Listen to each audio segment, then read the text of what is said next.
So guys, today what we're going to be doing is replacing the foot pegs for the passenger and the driver's side. Here I got the package. So let's get right into it. I'm going to open this and show you what's inside.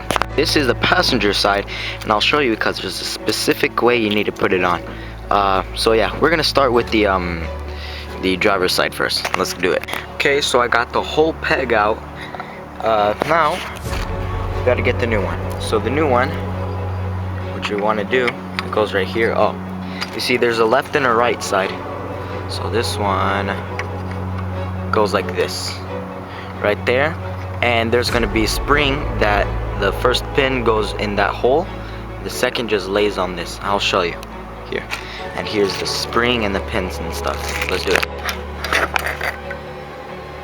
So we're going to need the spring that comes in the kit and the right peg for the right side.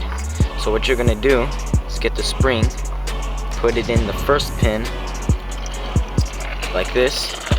You just put it on like that, and you gotta put it in the first pin, and make sure you don't mess up the side. And after that, you pretty much have it. Just make sure you're not messing up any sides, like I just did. Okay, so you put it like this inside that hole, and there you have it. Alright, let me time lapse it. So essentially what you're going to be doing is putting the spring back where it was, so it does this. So like if your bike falls, it doesn't break the peg, but the spring activates and just like scrapes on the floor. This is for when it hits the ground, the impact. This protects pretty much the peg from breaking. You're going to be doing the same thing on both sides. It's the same situation, and you're going to put the pin through here, make sure it's all aligned, and clip it. Alright, I'm going to time lapse the other side.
Well, I guess this one was not spring loaded, but they have these bearings in them with springs, and I'll show you how to do that. So let's get right into it. First, let's find the right side, which is this one. This is for the right side. Keep that in handy. Alright, and we're gonna take each and every one of these parts individually.